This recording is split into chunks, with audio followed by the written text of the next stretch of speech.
honestly, the only thing I can say right now is I can't believe I'm making a video this long, which I'm not really too big of a fan of really long videos, but it's kind of one of those things that I guess had to be done. I'll explain that. But so when I originally made this series, I wanted to show all the detail that went into building these cars. You know, a lot of times you just go on TV or something and you'll see a full restoration of like old muscle car or something done in a 40-minute time span, which, I mean, they leave out obviously a lot of the stuff that goes into it. So when I wanted to make a series, I wanted to make sure to include all those small little pieces that actually make up the car that a lot of people don't even realize people have gone to the time and done.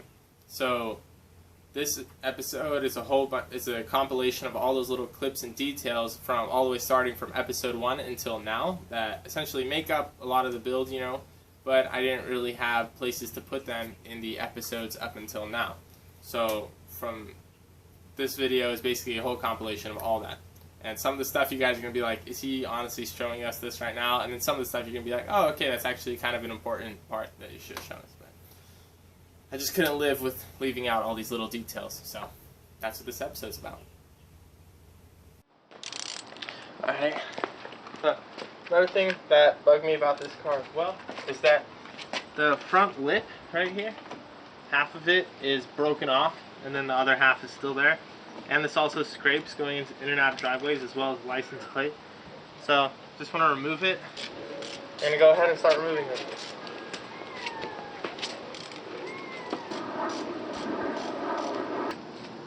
Of course. One zip tie.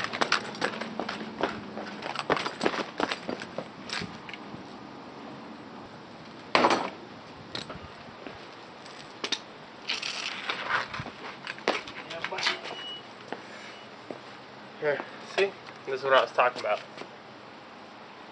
This one's already shredded, and it wasn't like that before. It just became like that lately because I started driving it quite a bit.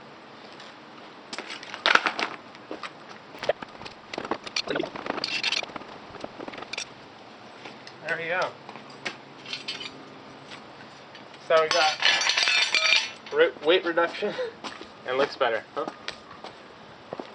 Alright, now something that's always bugged me about this car though is, well, besides, you know, none of this actually being held in place by anything, is the massive amounts of wiring that's just tossed under here for basically no reason.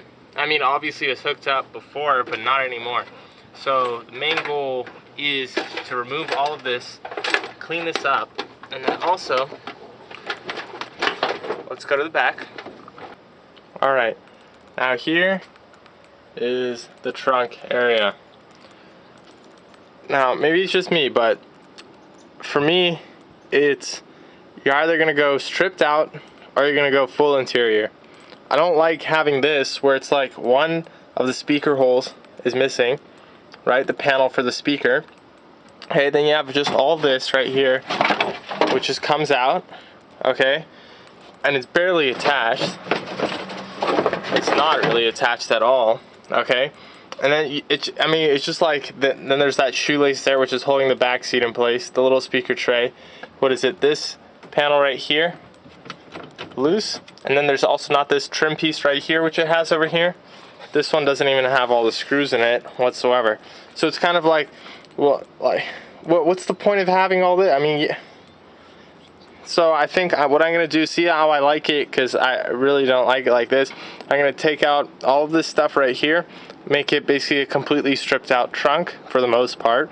And then if I like how that looks, we'll keep it. Otherwise, we'll go ahead and just put this back. But this is just, I mean, this is just like half done.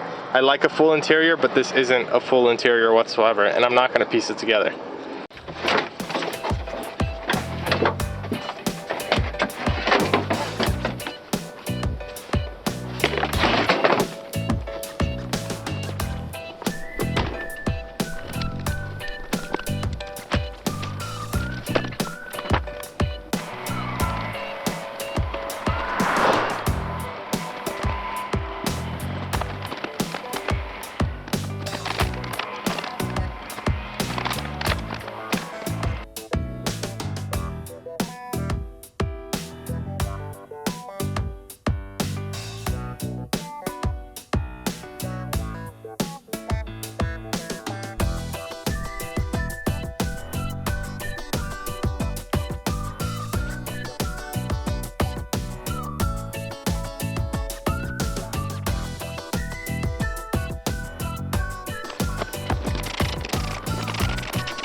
Okay, so then this blue monster cable right here in the engine bay, right here.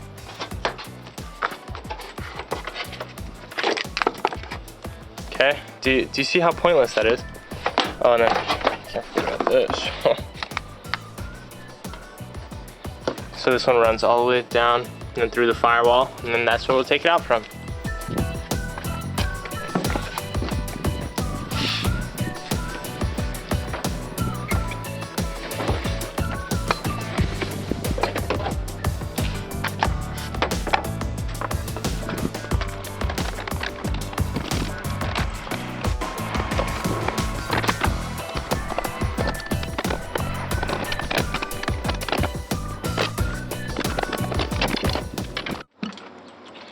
Okay, so I was just about to remove this one bolt over here on top in order to get this one last ground wire off.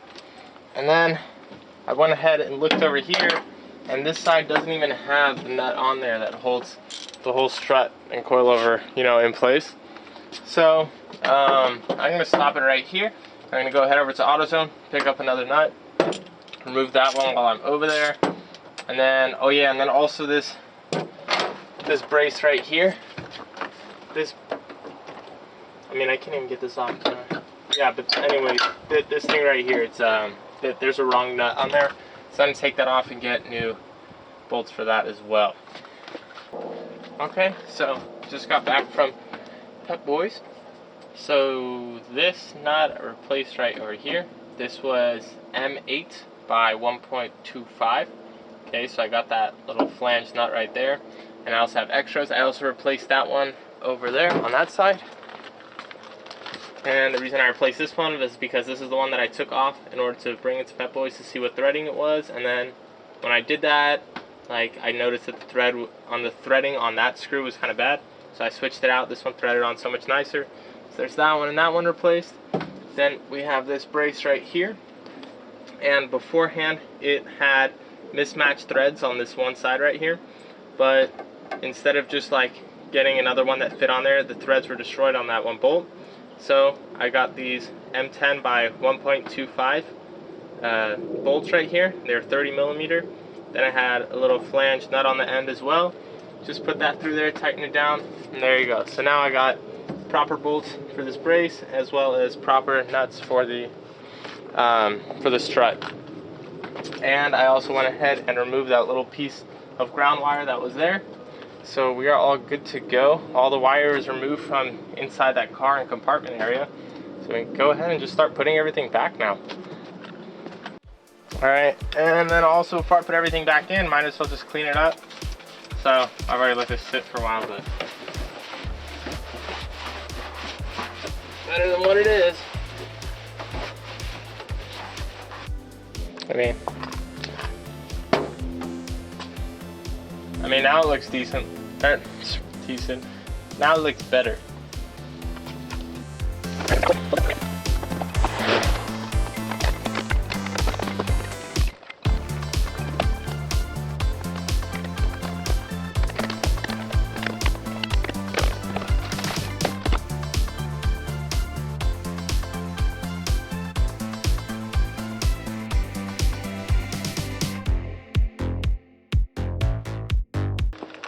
All right, there we go. Let's go get an overview now. Okay, so here's the trunk. Still needs work, but at least it's a lot cleaner looking now, in my opinion. Less raggedy, just straight. And, you know, we have the seats over here.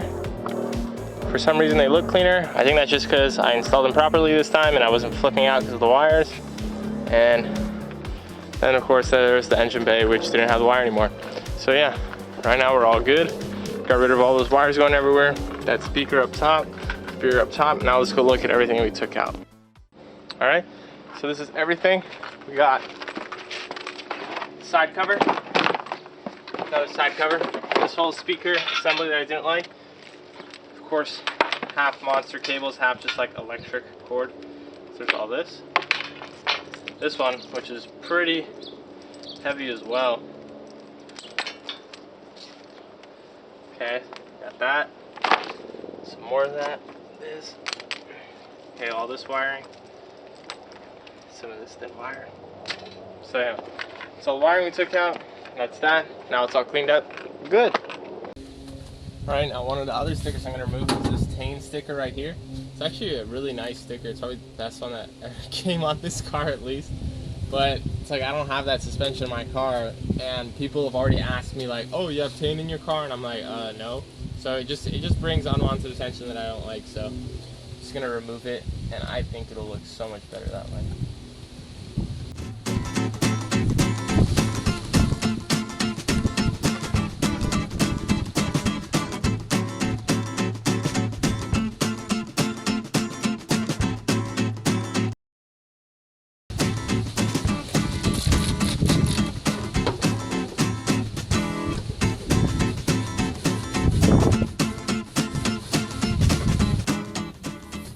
Permanently on there from being there so long.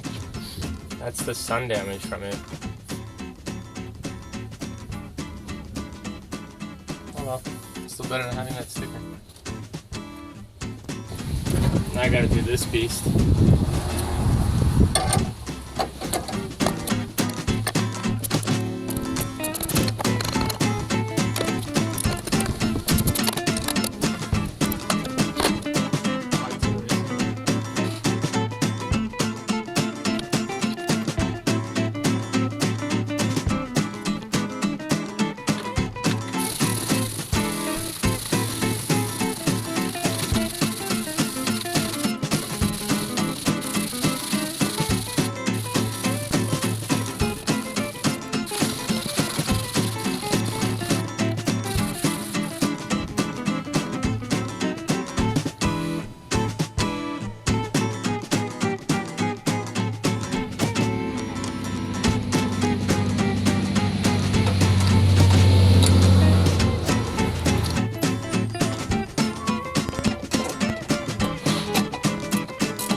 Okay, so now I'm gonna switch out the head unit in my car because first of all, this one only has CD, so who uses CD nowadays? So it doesn't work either. Oh, what is it? My dad over here. Okay, and then also the volume control is completely messed up as well. So like I gotta turn it a bajillion times just to get it to go up like 2 volume notches. So I have this brand new JVC head unit over here with USB auxiliary and Bluetooth that I'm gonna be putting in, courtesy of my dad. So yeah, just got to take that one out and then put the new one in.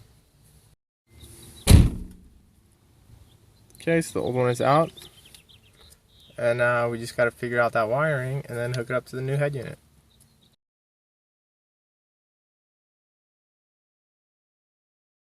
And just like that, it's installed. Okay, one of the little things we're going to be doing just to clean up the car is removing this fake carbon fiber vinyl.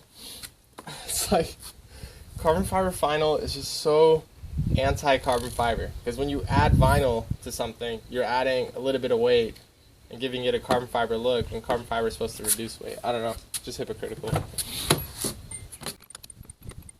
Okay, so it's just one screw right there, and this panel pops off. And check this out too. I got a little sneak peek already. Remember my mirrors? Yeah, same thing.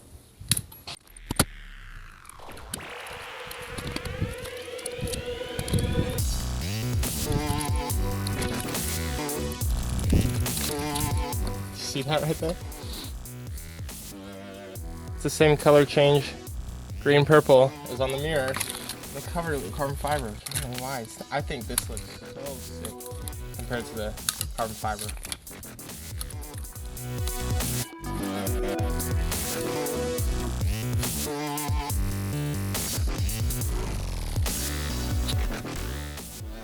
It's pretty good now. It's alright. I like it much better than the carbon fiber though. That's a win. Dude, this guy always goes up my street like this. It's amazing.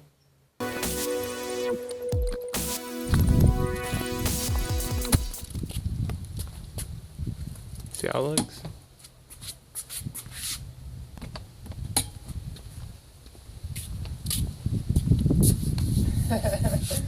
Oh, I don't know. It looks a little. Whatever. All right. So while I'm waiting for the RTV on the diff to dry, I'm gonna fix the gas door mechanism. All right, and it's not only that I was missing this nut right here that holds it on, but also the mechanism behind it was actually broken, so there was no threading on it, so I couldn't even thread on the nut. So yesterday when I went to the junkyard to go get the diff, I also picked this off the 240 over there. This is the mechanism that I'm talking about. Okay. See, this one has all the threads there, and it basically just opens up the gas door. So that way, because right now when I drive, I can go ahead and shove it in the hole for when I'm parked, but as soon as I start driving, it'll pop out again and then open up. So I'm gonna go and install that right now.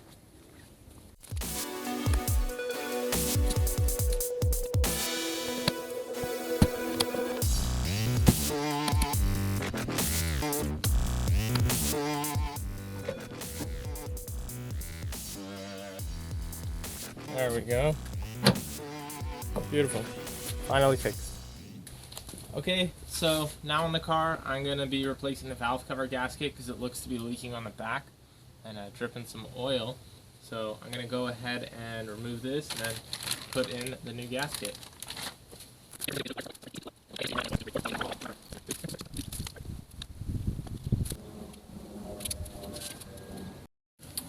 Now following that, it's got to take a 10mm ratchet, go around and loosen up all the bolts holding the valve cover in place. So just go around the whole block right there and get that done. Now guys, remember, because this is my 240, bolts front of the valve cover. Spinning for days. You see that? They don't get loose and they don't get tight. Yay. Okay, so I took out the bolt that was in the front of the valve cover. See all the metal pieces right there? So that's not fun.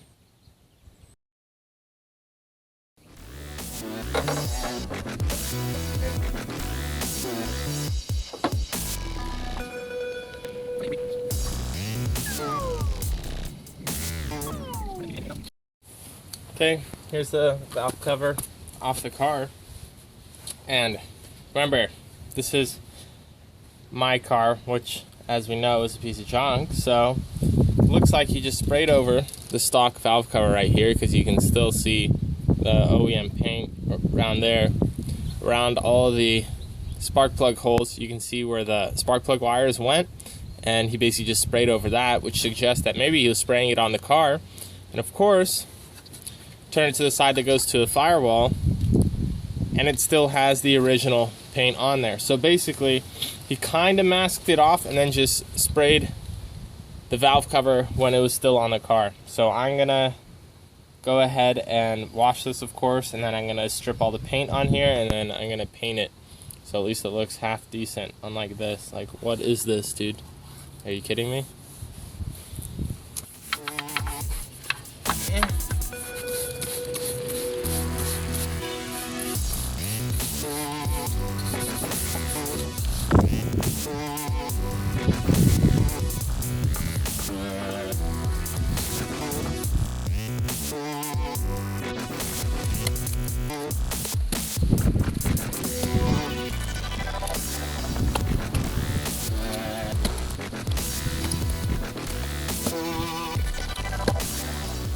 Much cleaner. It's not going to scratch anymore. And on top of that, that little shield right there was like just completely dirty and filthy with a whole bunch of grease. So I don't know. This seems like a lot nicer and safer to me. What we get.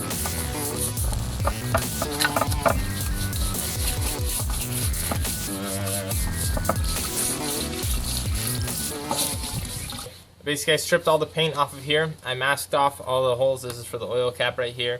Every single one of these, they just have like tape put in there just that way the overspray doesn't go all the way down, get on towards the inside of the valve cover. Same concept with these holes right here, as well as the holes to actually mount the valve cover to the head. This over here for that that intake hose is also masked. Just this portion right here on the back side here, it's all masked. Okay, all sealed, and just yeah, like I said, kids taking more time. These edges right here are still pretty clean, but they're also pretty rough. So if I would have taken a little bit better time, it would have been really clean. But then again, it doesn't really matter too much. No one's really gonna see that, but still, that's that. And then also what I'm gonna be painting it, what the color is. It's right here. This is a Duplicolor metal cast purple. For one of my friends and stuff, you know I like purple quite a bit. That's like my color. Purple, lime green, neon green, like lime yellow, you name it. Basically those are the two colors I like. Like those the neon green / yellows, and then also purple. So I'm gonna be painting it this metal cast purple. Hopefully it comes out nice. Not gonna have any primer on here. Just gonna straight from the can spray it on here. I already wiped it down with some paint thinner, and now it's basically ready to go. I'm just gonna lay it down and then start spraying the purple Duplicolor.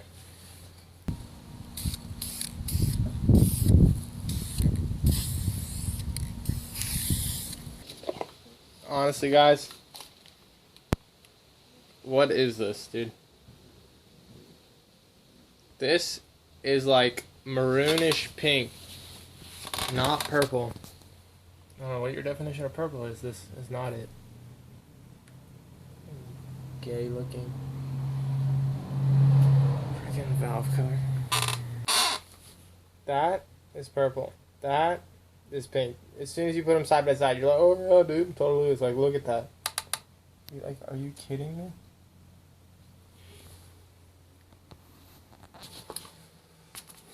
Looks okay.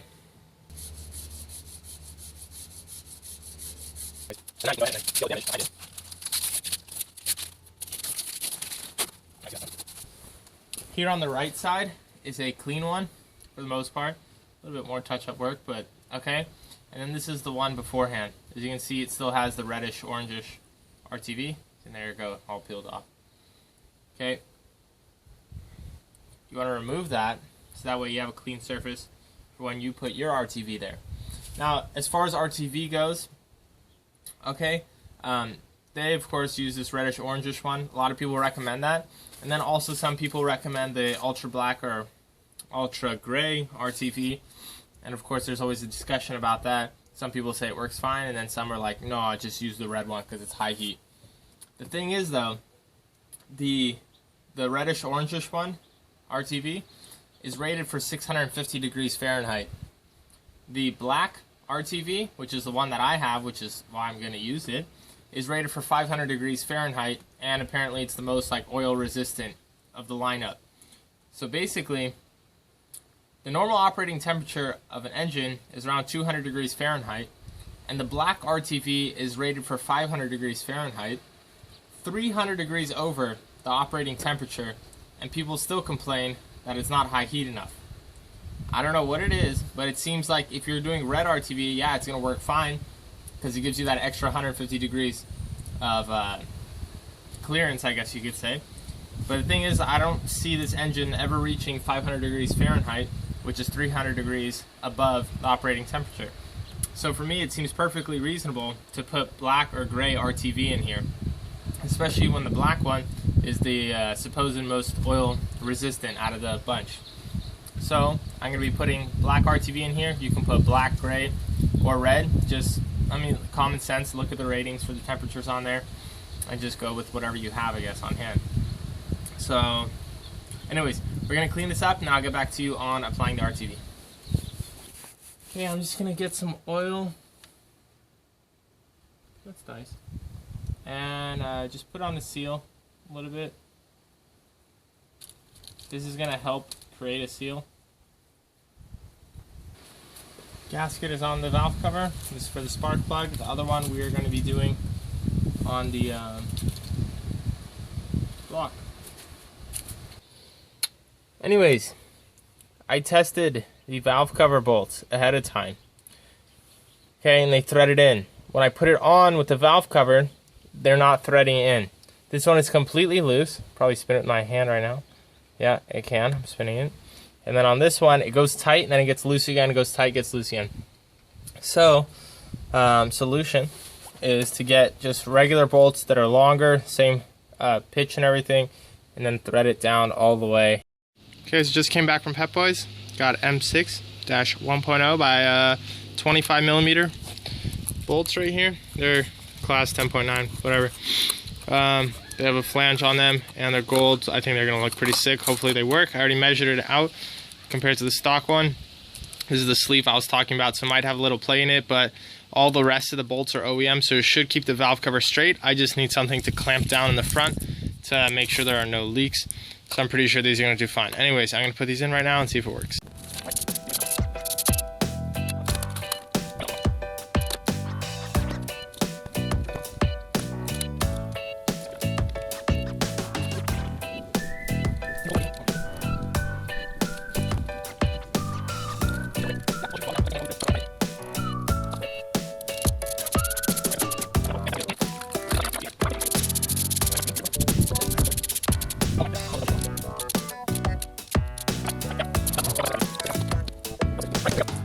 Finally, the valve cover is done. These aren't stripped. Well, I mean they are, but just only in the beginning. So now I got good threads. Bam, everything torqued, everything nice. These of course hand tighten. Hopefully they'll be good. Looks like they will. Of course, I didn't do that whole sequencing thing. I did the sequencing thing except for these two because they weren't able to be tightened. So right now I just tightened these two, as you saw. Chipping of paint. Dude, honestly, I think this paint needs at least adhesion promoter on everything, or it's just a sucky paint. I'm not going to say anything though because I never used adhesion promoter. So alright, so there's the valve cover done now. Sexy gold bolts. It's party time. Alright, so I hope you guys enjoyed this episode, even though it was pretty long. Now, this essentially sums up like the build for the most part. Of course, it's still going to continue more in the future, but this basically is the episode before we get into actually taking the car to the track and drifting it, which is going to be another series. So if you want to stay updated on that, you can of course subscribe and you get, you know, all the videos notified about all that. So that's going to be pretty interesting because it's basically starting off like virgin drifter, never drifted, of course with me and using the 240, and then of course progressing as time goes on and going to the track. So yeah, it's pretty exciting for you guys who really wanted to see all that track footage coming up. Alright, so of course subscribe if you want to stay updated. If you have any questions or anything like that, go ahead and leave it in the comments. I usually reply to all questions within 24 hours. Of course, if you want, check out the frequently asked questions video I made as well, in case you haven't, so you can get some of those questions answered as well. And oh yeah, if you like this series, go ahead and give it a like as well. And yeah, alright, I guess I'll see you guys at the track.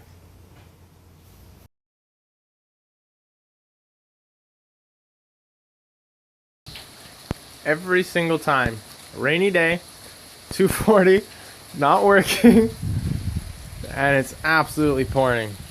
And instead, I take out the Honda Metropolitan and go roam around, do some fun stuff on this, locking up the back, you know, little burnouts here and there. So, buys 240, drives moped in rain.